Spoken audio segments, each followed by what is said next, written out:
Today we are taking a look at a new brand of models. Can they compete with Herpa and Starjets? Let the competition begin!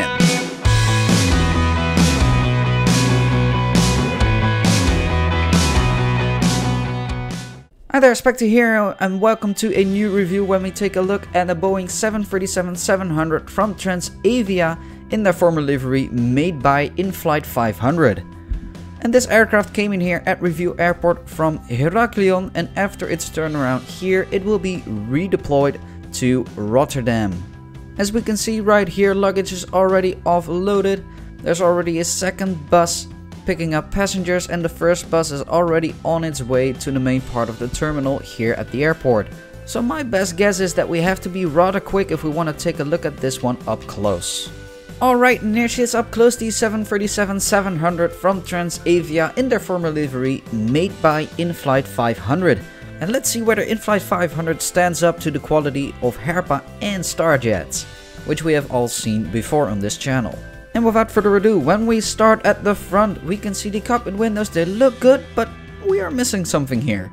Normally with Herpa we have the window wipers here. We don't see that here. But we do have the last two letters of the registration code above the cockpit, which in this case are Romeo Bravo. Then when we move on to the side, we can see that In-Flight is actually a clear win over Herpa, as we can see loads of small details along the fuselage and even a few details on the nose gear doors. I'm very happy with that. However, it does not quite compete with Starjets, as they have loads more details as we have seen on the Korean Air Cargo and D11. But anyway, besides the small details, we also have the writing of Transavia.com along the fuselage. Then when we move on to the engines, we can see they have been kept in all white, just as most of the fuselage, but they do carry some very nice red markings and the former logo of Transavia. And they also have the very nice leading edge. And when we look into the engines, we can see the engine fan blades. And here we can also see another very little but very nice detail, which Herpa normally doesn't have, and In-Flight has it, which are the landing lights we can see right here. I really wish this was a standard at Herpa as well.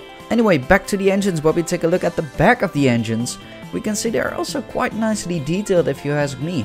And also the main landing gear looks really good if you ask me. Better than Herpa's, to be honest. Then when we move on to the wings, or more specifically the top side of the wings, we can see the different flaps, slats, spoilers and ailerons carved out. Well, it could have been done a little bit better, but we do have loads of details on here. We have the markings for the emergency exits, and we have markings on the wing to indicate where you can walk on the wing. Then on the underside of the wings, we can see the different flaps, slats and ailerons once more, and we have the full registration code of the aircraft. And if you look closely, you can see lots of physical details, which really looks awesome. Herpa used to do that back in the day with some models, and I really wish they did that on all their models. And this 737 also has winglets. They've been kept in white both on the outside and on the inside, which in my personal opinion was a really shame back in the day with this livery of Transavia. Then when we move on to the back of the aircraft, on the vertical stabilizer on top, we can see the last two letters of the registration code. Beneath that we have the former Transavia logo. And then on the fuselage behind the last passenger door, we can see the aircraft type specifications. And on the fuselage itself, we can see the full registration code of the aircraft. Then when we move to the rear, we can see some detailing with the APU. It could have been done a little bit better, but still it looks quite okay if you ask me. And then last but not least, on the other side we have some more details with the cargo doors. They look really good. They have some very nice small details. I'm happy with that. And we can see that here both at the back and also here at the front. Alright, so that's it for this 737-700 from Transavia in their former livery made by In-Flight 500. And do I recommend this nice little model? Well, yes, I do. This is really a great model. It has lots of details, and really I can't fault anything. It's really up to personal preference whether this model is something for you or not.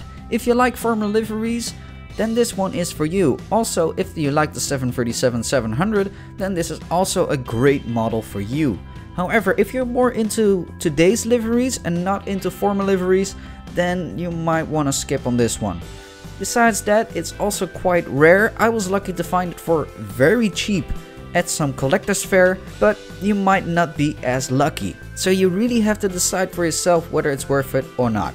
If you can find it for a very small price, then I would say go for it no matter what. And that rounds it up for today. If you liked today's episode, you can show that by leaving a like.